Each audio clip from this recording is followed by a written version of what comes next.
All right, y'all. We're here. That's okay. We're back. Come on back with us. We gonna go and continue and jump back in it. Ain't nothing to it but to do it. It's all good. We was talking about how Dr. Black had a child before school. After school ended. I was in high school. Okay. Right when I graduated. We graduated in June. I got pregnant in that fall. Yeah. That's what I got pregnant that fall. You know what I mean? Yeah.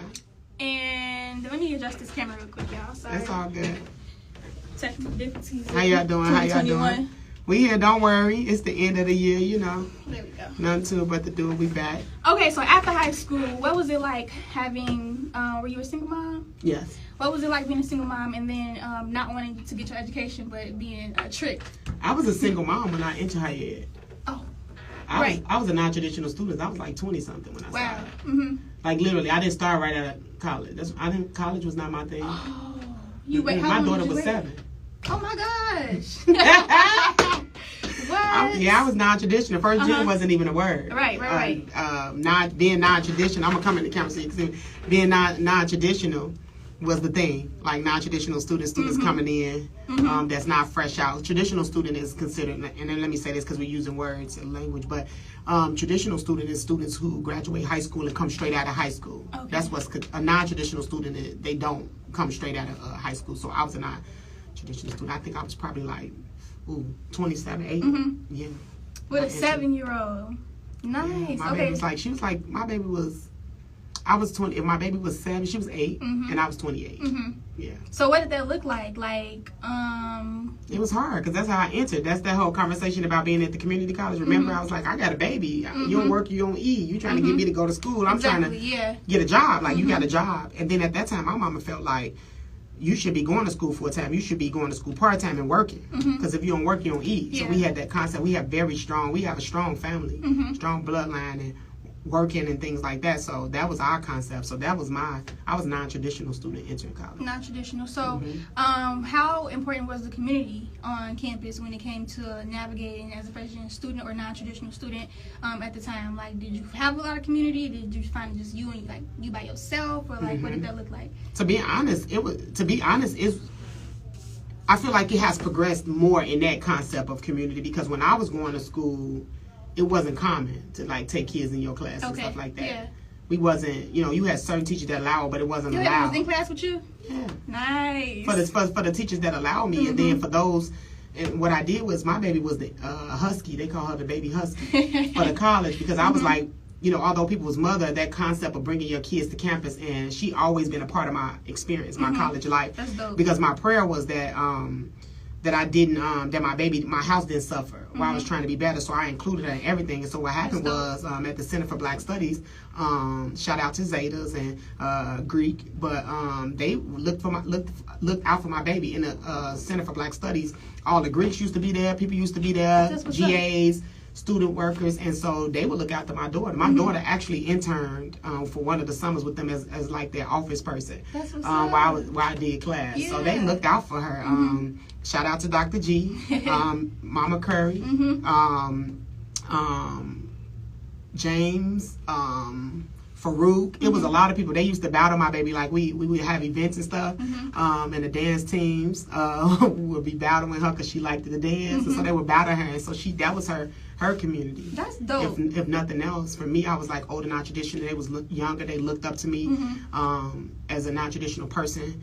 They admired me, and so any events.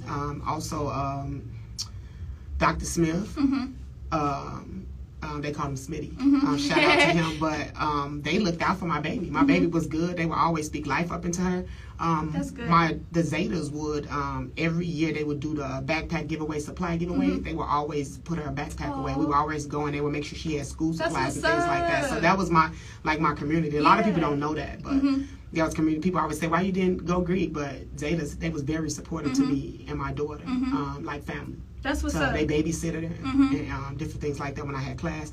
I sat on Senate at the college too as a non-traditional student. Wow. So they looked out for her there as well. What they did was I was in Senate and they would just look out for her. They would like babysit her, keep her. And Brittany, I call her Bree Brett. She looked out for her. She babysitted her for me. We actually went through the family and consumer science human development program at Northern together, and we kind of looked out. She kind of looked out for my daughter. She's like a close friend, like family. So yeah, that was my path. I didn't do it alone. I didn't know what community was. I come from a community, but it's automatically kind of like infused of that this is community. You look out. So they say, you know, like the codes of the street where you come from. It's like you look out for each other. You make sure that you're good. You know, we all eat. You know, that kind of concept. That's what's up. And so I'm sure that kept you there, pretty much helped you stay grounded in what you was doing and stuff. You mentioned admiration for one of the people that you shouted out. Who do you look up to and why? For me, I look up to plenty of people. I don't think it's more so look up to, it's more so aspire. As far as character, because I not only look up, I look to the side as well. I have great colleagues and great people that I co-labor with that really like have my back, right? And are great examples of just hardworking, dedicated professionals. As it relates to who I honor, I honor Mama Curry, Mr. Smith, Farouk, my trio community, right? That allowed me to just be. I think I was in the Trio Professional Association as a student. The Center for Black Studies, Miss G. You know what I mean? It's just so many people that I can think about on my whole journey that played a part in who I was, even if it was just telling me you're doing a good job, or even if it was just giving me my next space. Dr. Fong, she helped me become a graduate student. I was a graduate student at Northern, so she was like, you do graduate school, I'm gonna make sure that I can help you figure out how to be a GA. So it was so many different opportunities or access that I provided, and it was multiple people that played a role in what that access looked like for me. So when I say I look up to them. The person that I admire is my mom for not aborting me. That's big. I'm glad. You know what I mean? She was young, and she could abort me, and so I get to be able to honor her legacy and the sacrifices that she made. So I honor her. I got siblings. So I feel like everybody bring, because of that social culture capital, everybody bring unique things to it. I have so many people that I can just shout out, just from babysitting, from buying supplies. Sure. I have one lady at New Life, Nicole.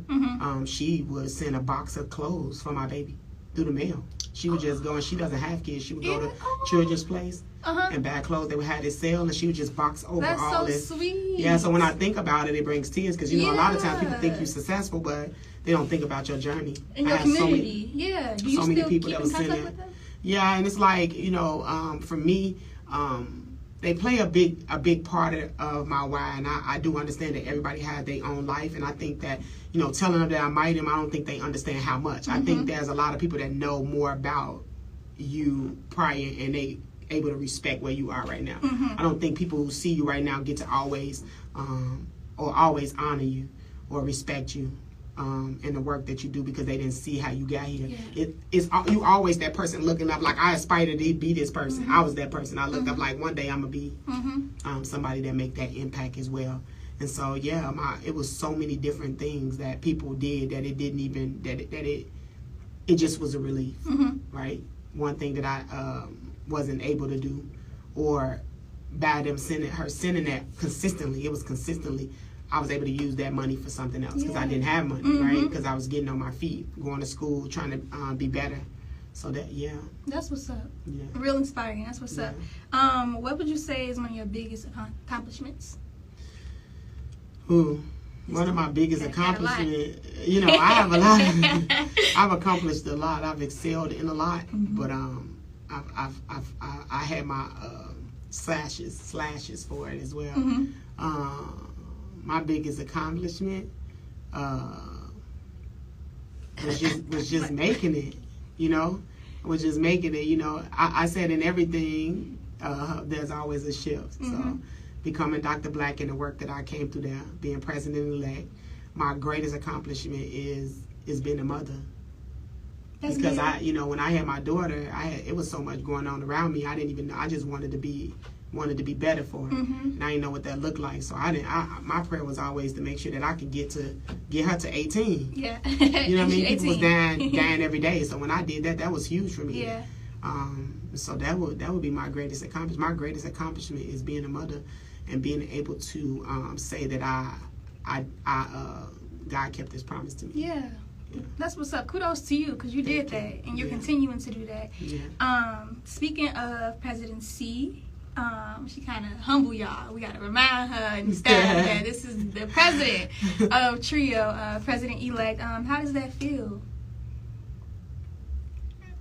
I know it's bad, but it's like, I know I should have a better response. Speak but at truth. the time, you know, it was funny because my colleagues, so of course everybody come before you. So right now I get to work very humbly behind Jamita. So I get to come behind great leaders. So right now our current president is Jamita. Okay. And then I'm president-elect. And then before Jamita, it was Lolita Mack. Okay. Madam President Mack. And then before Mack, it was DeAndre Butler. So, okay.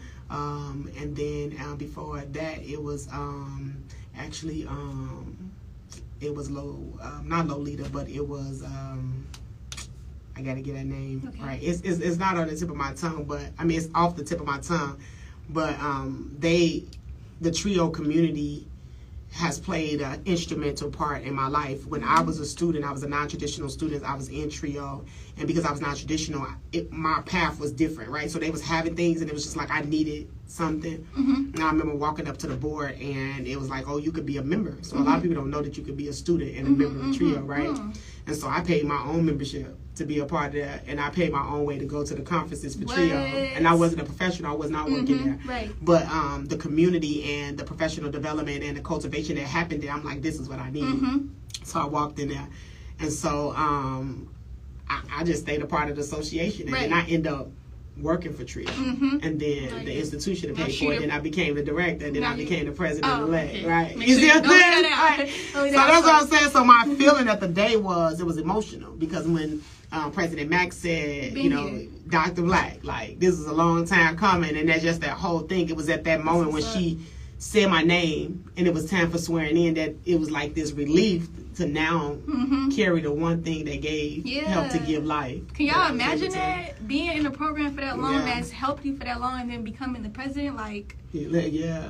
We excited for you. Yeah, we're very excited for you, that. and like can't wait to see what you do. And then being able to possibly host some things here for the association. I'm just saying, you know, because we pretty dope, and that's not an understatement. I think everything that I do for TRIO, it's the TRIO way. Yeah. Right. And that segues into what I was going to ask. Like, what are some of your goals as president-elect and president 2023? So for me, my thing is this, and so one thing of how TRIO works is that you basically give up 3 years. So you president-elect, president, and past president. And so my goal right now is to focus on being support for the president that's in office. Okay. And to be able to not only glean for her, but the past president. And so my goal is to make sure that I can help undergird her in the work that she has to do there, while also learn the laws of the land on that level, right? And then I feel like we're doing that as we go through. I feel like being connected to the association, they let you know, like, and this is what you should make mention, you know, note this, you know, make sure you're getting these things.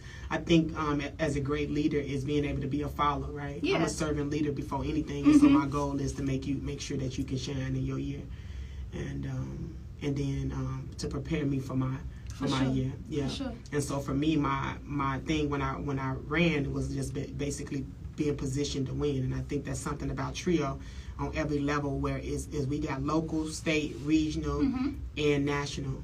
And one thing we have is advocacy, leadership, education, growth, community, and the yielding. And I do believe that the advocacy and the work of our association as a whole is positioning us to win. That we don't focus on pouring into just the students, but the professionals matter as well. Yeah. And so that cycle of impact is something that keep us going and make us unique. One of the many unique places. I think we one of the top. And just to put it out there, we did coin First Gen.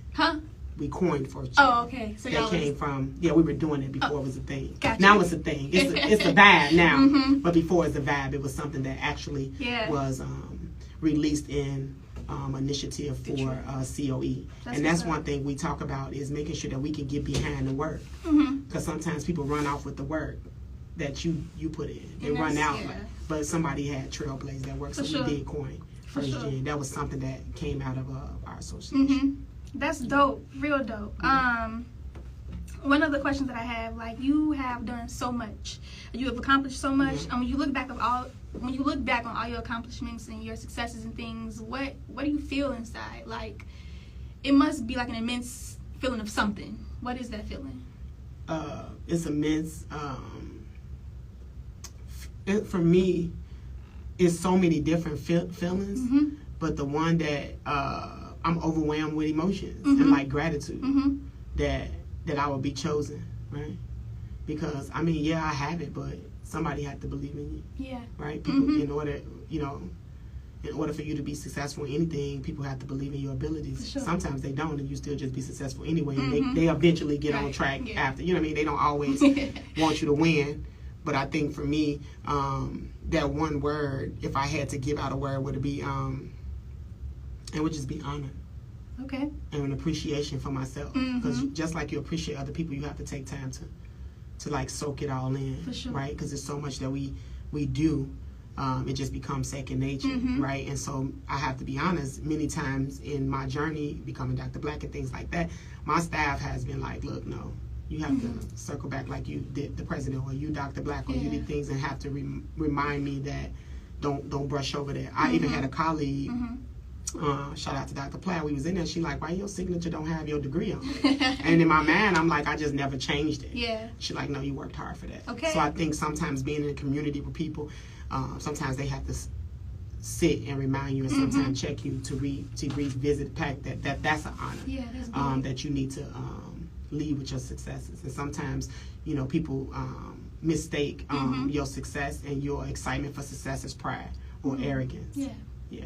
That's big stuff. That's right. projection. And so the whole concept is that your projection is not my rejection. Okay. And so Adele said that. But So I think I can't narrow it down to a word, because I think that each accomplishment gives me a different feeling. And that's becoming over the association was a moment of honor. President. Right, yeah. Becoming Dr. Black was aha. Looking. She was tricked into education. Yeah. And look, and they told me, I was like, aha, you said I wasn't going to make it, and I got a degree. It's Dr. Black to you. Okay. Yeah. So now you got to make them circle back. Whatever you think about it, I got mine, get yours. So, okay. Some of them already had theirs, and they was just, especially, see, people think about the education and the work. It's not that. It's the mental. It messes with your mental. Yeah. It's a mental fight to get to navigate through higher education and some of the things that come through that people wouldn't even ever understand. So is that when sometimes when you go through all that, you got to kind of really adjust to a space of healing or relief in order to even celebrate the victory, because you fight so hard to get through it. You just relieve right. that it's over, right? And then you be like, oh yeah, by the way, you know what I mean? Yeah. I really enjoyed this conversation. I hope you did too. I have one final question for you. What advice would you give first generation students like us as a whole? For me, that you dope. Like, we serve the dopest students. Like, I know Trio, you know what I'm saying? First gen students are dope, because the social and cultural capital that you bring to a space, once you tap into that, you change the whole climax dynamic of a space, right? Because you bring a out of box, unorthodox perspective to it. So people say, Dr. Black, you operate outside the box. I said, no, I don't operate outside the box. I live outside the box. Okay. Right? And I don't think, you know what I mean? And if I don't have a seat at your table, I'll create one, and you welcome to mine. We all can eat. You know what I mean? You know what I mean? You can't force people to have the same concept as you. Point in case the podcast. Yeah. People may feel like, well, this is not usually what podcasts do. I'm like, you do your podcast the way you want to, but this, you know what I'm saying? We need a real live attest and experience, and giving people a space to elevate their voices, especially students. And so that's why I agreed to do the last one, because me, I'd be like, damn, don't put me on there. But it's just more so being able to really honor the space and honor what they bring. And it's like, if you don't want them in your space, I'm going to create a space. So I created a space, and you're welcome to come to this space and be able to elevate and have that opportunity for the world to be able to really hone in on what you got to bring to the table or what first gen students need to say in a particular space, point in case the celebration that took place. Yeah. I mean, I'm just saying. Okay. All right, y'all heard it here first from the doctor herself, President-elect of Illinois Trio 2023. I've had the honor. This is my favorite episode thus far. I really enjoy speaking with her and having her here. No problem. And also the creator of the podcast. So thank you for trusting me with this project. And, of course. See you guys next semester. We can't leave without the music. I'm about to. Oh, okay, we got a bad in and out. You know what I'm saying? We got to exit. Yeah. This finals week. Without a doubt. We upstairs to study, right? Without a doubt. Thank you for having me. I appreciate it. Shout out to Tone, our alumni trio. This is his music, his song. Go download it and show him some support. It became our anthem, and it's connected to everything we do. Hey. We done with the semester. It's finals week. Wrap it up. I know, right? Be great. Finish strong. Go study in the library. It's been good. Thank you for having me. I'm Dr. Black. Have a great day.